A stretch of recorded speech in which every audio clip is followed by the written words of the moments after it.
pessoal, tudo bem? Vamos para a aula 8, vamos falar agora do cliente na gestão pública e a excelência em serviços públicos. Essa é a parte 1 de duas partes, tá certo? Vamos lá? O cliente na gestão pública e a excelência em serviços públicos. A administração burocrática não tinha preocupação com o cidadão e com o atendimento de suas necessidades. Preocupava-se com os procedimentos internos, com os meios e consigo mesma e dava pouca importância aos resultados efetivos. Para a administração burocrática, o cliente cidadão era visto apenas como alguém que pagava impostos. Era só o financiador do negócio, né? O termo cliente tem sua origem no setor privado e influenciou fortemente a reforma do Estado. A insatisfação do cliente usuário com os serviços públicos no período pré-reforma de 95 era notória. Os serviços prestados pela administração pública eram considerados ineficientes, caros e de pouco valor para o usuário. Foi como a administração gerencial que a orientação para o cliente cidadão foi incorporada à administração pública. Tá? Aí que começou, né? No meio público, o conceito de foco no cidadão é mais apropriado do que foco no cliente, visto que na administração pública os princípios constitucionais como a eficiência devem primeiro atender aos valores democráticos, né, que são as normas legais, a lealdade, a imparcialidade, a equidade e justiça. Além disso, a atuação do ente público não se restringe aos seus clientes, mas abrange todos os cidadãos da comunidade. Certinho, pessoal? O sentido democrático apregou a maior participação do cidadão no meio público, orienta a atuação do Estado para o atendimento dos usuários e proporciona mais transparência nas decisões, ações e relações de Estado com o cidadão e com a sociedade. E já o termo usuário, cliente, né, é diferente, pois um usuário não precisa ser um cidadão, mas por necessidade é um receptor direto de um serviço. Às vezes é um estrangeiro até, né? Ele pode não ser um cidadão do Brasil, ele pode ser um cidadão americano, um cidadão venezuelano que está no Brasil de passagem, né? Isso, então, ele vai ser o receptor direto do serviço, mesmo não sendo cidadão brasileiro. Certinho? O termo cidadão pressupõe, no mínimo, equidade de tratamento. Clientes podem escolher na atividade privada. Na atividade privada, os clientes escolhem os serviços entre diversos prestadores. E quando não estão satisfeitos, escolhem outro prestador. O que não é possível no meio público, né? Acrescente-se que o cliente deseja sempre níveis mais altos de serviço aliados a custos menores, enquanto o cidadão pode aceitar que recursos para melhoria de serviços sejam utilizados em questões mais urgentes e necessárias. Certinho, pessoal? Além disso, os clientes se limitam a procurar novos prestadores fornecedores para suas necessidades, enquanto que o cidadão tem, geralmente, poder de voto e com ele pode influir no futuro da nação.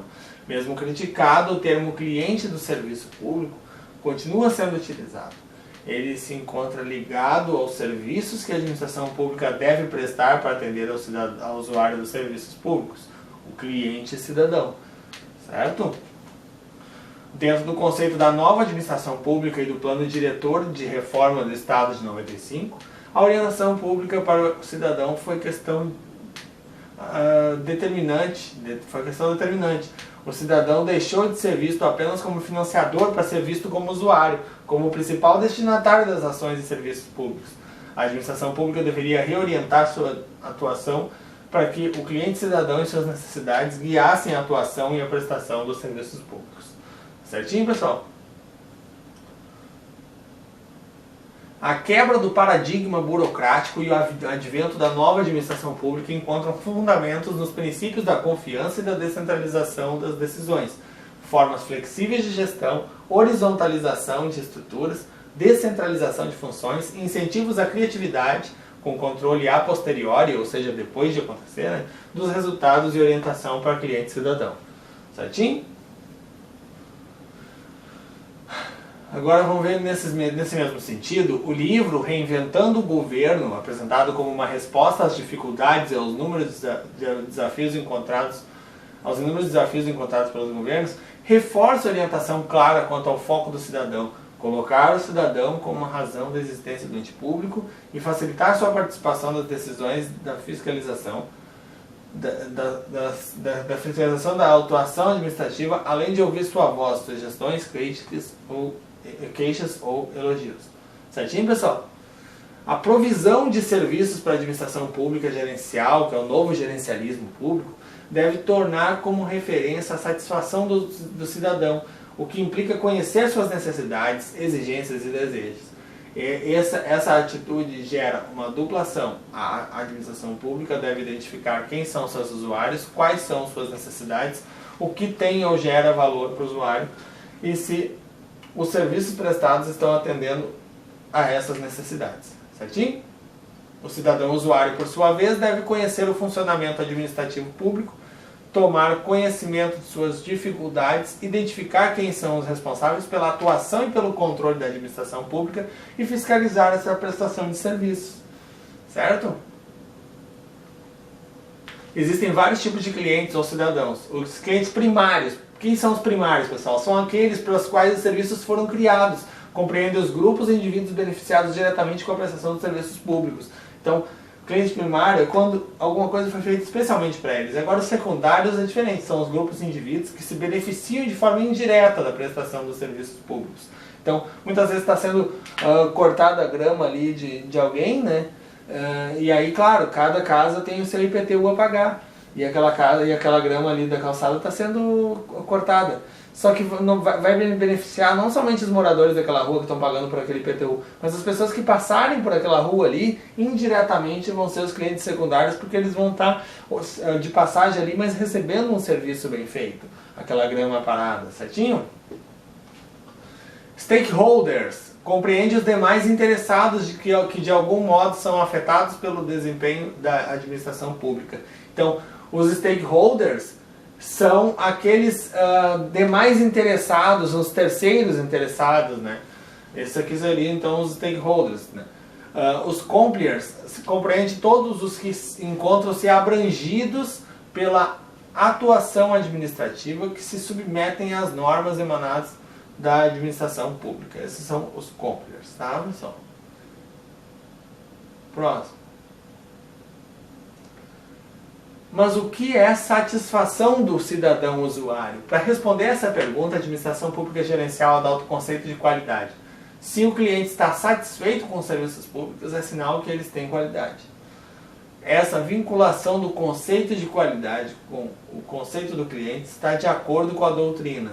Para Philip Kotler, né, a qualidade é a chave para a criação de valor e satisfação de clientes. Certo? Valéria Moreira, de 2008, entende que a qualidade do atendimento inicia uma reação em cadeia de sucessivas melhoras na qualidade. Portanto, se a medida da qualidade dos serviços está diretamente ligada à satisfação do usuário, então o atendimento ao cidadão deve ser muito bom, ótimo, excelente, né? Deve-se utilizar soluções e medidas inovadoras para melhorar tanto a prestação de serviços quanto o atendimento. Certo, pessoal? O atendimento define-se então como condição ímpar para a satisfação do cliente cidadão. O servidor público deve adotar uma atitude ativa quando em atendimento aos cidadãos. Certinho? Atitudes ativas que conduzem ao atendimento de excelência. Apresentação impecável, mais que atitude, deve ser um hábito do servidor público. Postura, demonstrar disposição e interesse. Deve-se manter a postura adequada no atendimento ao cidadão. Humor, astral ou simpatia são indispensáveis, pois nenhum cidadão tolera o mau humor. Certinho? Empatia, tentar se colocar no lugar do outro para compreendê-lo. Escutar, ouvir o cidadão sem interrompê-lo, prestando atenção nos detalhes. Ser gentil, a gentileza facilita a excelência no atendimento. Ir ao encontro do cidadão e resolver o problema como se fosse seu. Isso é disposição, então, né? E a rapidez, fazer rápido e certo, né? Essa é a rapidez. Tranquilidade, manter-se tranquilo mesmo que o cidadão esteja ansioso ou estressado e sem esquecer da rapidez, claro. Sinceridade. A sinceridade faz com que o cidadão acredite na instituição e no servidor, em seus serviços e orientações. Certo? A comunicação correta é utilizar... né? A comunicação correta é utilizar a linguagem adequada para cada cidadão e esforçar-se para compreender a mensagem recebida. Tá vendo, pessoal? Aí aqui, precisão, informação e comunicação corretas, precisas, né? Os cidadãos não toleram ser enganados, então eles querem informações precisas, não adianta ficar inventando, né? Compromisso, comprometer-se com a solução adequada para o cidadão. E aqui uma atenção agora, pessoal. Para que o atendimento seja excelente, o cliente cidadão deve sair do ente público com uma ótima impressão, levando consigo a imagem do bom atendimento obtido. Certo, pessoalzinho? Por outro lado, não basta que o atendimento seja de qualidade, os serviços prestados também devem ser de qualidade, devem ser excelentes. Excelentes são os serviços que, além de atender às necessidades do cliente cidadão, são capazes de superá-las. Tá? Esse é a excelência. Algumas formas foram encontradas para melhor atender o cliente cidadão. Guichê único, esse modelo de atendimento adotado internacionalmente, visa reduzir o tempo e o esforço do cidadão para obter os serviços que necessita. Centros de informações, procura-se disponibilizar diversas informações em geral e serviços mediante utilização de internet, telefone ou em locais próprios, centros de atendimento, onde diversos serviços são oferecidos aos cidadãos em um único lugar, o que economiza tempo. Certinho? O decreto número 6932 de 2009, denominado Decreto Cidadão, expressou a preocupação do governo com o atendimento ao cidadão, no sentido de descomplicar e facilitar, e assegurar qualidade a esse atendimento. Resultado concreto foi a Carta de Serviços, né, que é um documento que informa quais são os serviços prestados ao cidadão, como acessar, utilizar esses serviços e especifica os padrões de qualidade também. Certinho, pessoal? Atenção então aqui, a Carta de Serviços demonstra o compromisso da instituição com a sociedade e visa facilitar o acesso do cidadão aos serviços por ela prestados. Além da Carta de Serviços, o Decreto Cidadão propõe medidas inovadoras, como cortesia no trato com o cidadão, presunção de boa-fé, linguagem facilitada nesse diálogo,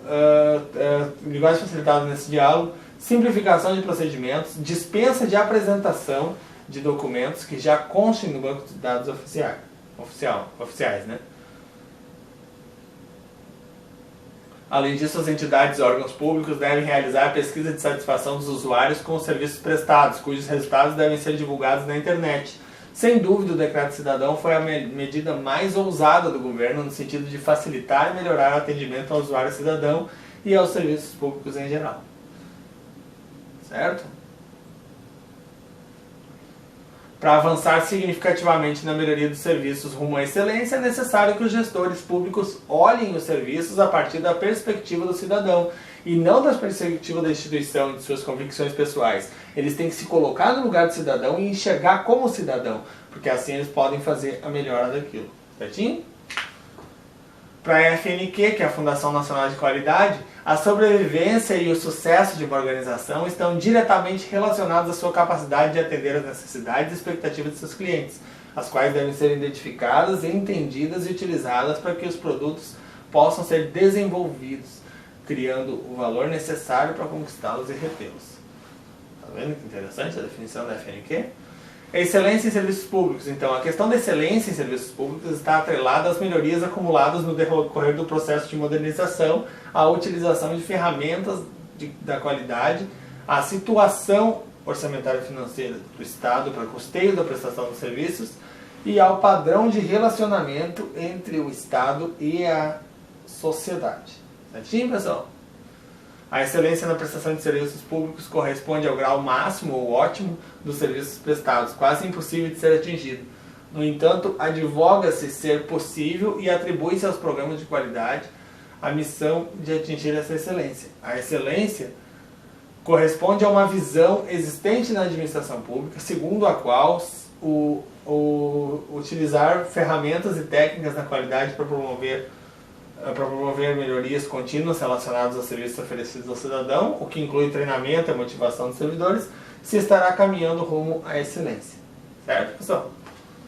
Atenção 1, então, são duas atenções aqui. Então, atenção 1, os conceitos, técnicas e ferramentas da qualidade são utilizados para obter a excelência na gestão de produtos e serviços. Ou a anita número 2, então, no conceito da qualidade e excelência no serviço público é tida como satisfação das expectativas e necessidades do cidadão. Certo? Muito importante esse atenção 1 e atenção 2 aqui, viu, pessoal? Não são leis, normas ou técnicas que caracterizam uma gestão pública como de excelência. São valores essenciais que precisam ser internalizados por todas as pessoas das organizações públicas que definirão a gestão de uma organização como excelente. A cultura organizacional deve ser de inovação, de aprendizado e de comprometimento com atendimento eficiente e de qualidade das necessidades e demandas dos cidadãos. Certo? Incorporar as necessidades dos cidadãos como sendo as da própria organização e disseminar isso dentro da organização como meta contínua a ser lançada pode levar as entidades públicas a um grau muito próximo da excelência pretendida. E atenção aqui na busca pela excelência na prestação de serviços públicos, as pessoas, os servidores públicos no caso, né, é que farão a grande diferença. Acredite. Tá? Pode-se afirmar que a conquista da excelência nos serviços públicos decorre de um amplo conjunto de fatores, muitos dos quais associados à incorporação de novas filosofias gerenciais, de novas tecnologias, de princípios e ferramentas da qualidade, do desempenho dos recursos humanos, com mudança cultural e amplo engajamento dos servidores públicos e com efetiva participação e controle da sociedade, direcionando tudo isso para o atendimento das necessidades dos cidadãos. É importante ter em mente que prestar serviço de excelência e qualidade é um grande passo, mas excelência exige mais. É preciso monitorar continuamente a opinião dos clientes sobre a qualidade dos serviços prestados para saber se continuam satisfeitos. Se as pesquisas fazem as perguntas certas, os resultados podem informar aos gestores o que eles precisam fazer para melhorar o serviço aos seus usuários, especificamente agora para os cidadãos em geral, certo? Para que os serviços sejam de excelência, é necessário que o ente público e o servidor criem uma cultura de excelência na prestação de serviços e no atendimento aos cidadãos, o que deixa claro que mudanças continuam sendo necessárias para readequar a política pública, né, direcionada ao atendimento do usuário cidadão. Isso representa um desafio que abrange a gestão pública, né, então novos modelos de gestão baseados no incentivo e na flexibilidade, né, e reorganizar a administração e os recursos disponíveis otimizando-os, né. Isso aqui então a gestão pública, então, né, o desafio todo começa por aqui, né, pela gestão pública, e aqui as condições de trabalho. Então, os dirigentes públicos devem propiciar um ambiente de trabalho adequado que contribua para motivar os servidores a prestarem serviços e atendimentos de excelência. Certinho, pessoal? Os recursos humanos, além da capacitação contínua, deve ser criada uma nova cultura de atendimento ao cidadão e de comprometimento com a prestação dos serviços públicos de excelência. As novas tecnologias, então, devem ser amplamente utilizadas para a melhoria dos processos de trabalho e de comunicação, para fazer mais e melhor com menos custo, menor custo, e sem comprometer a excelência. Certinho? Controle por resultados. Necessariamente avaliar a atuação administrativa em face dos resultados alcançados e do nível de satisfação dos usuários quanto aos serviços prestados, né? A avaliação do serviço trará para a administração o feedback necessário à manutenção ou ao aperfeiçoamento do serviço. Certinho? Alguns requisitos foram identificados para avaliar se os serviços têm qualidade. Facilidade de acesso ao serviço? Tem ou não tem? Utilidade das visitas aos locais de atendimento? Tem ou não tem? Tempo utilizado para o atendimento completo do serviço? Horas, dias ou meses? Tem isso? A correspondência entre o produto final do serviço e a satisfação da necessidade do cliente, a divulgação de informações sobre os serviços e a atenção às reclamações dos usuários. Certo? Destaque-se ainda que a excelência em serviços no conceito de qualidade total é mais ampla, pois inclui também os clientes internos, como funcionários e administradores. Em síntese, para que os serviços prestados sejam excelentes, toda a gestão deve estar orientada para a busca da excelência, tanto no discurso quanto nas ações. Certo? Então continue focado e até a próxima aula. Muito obrigado, pessoal.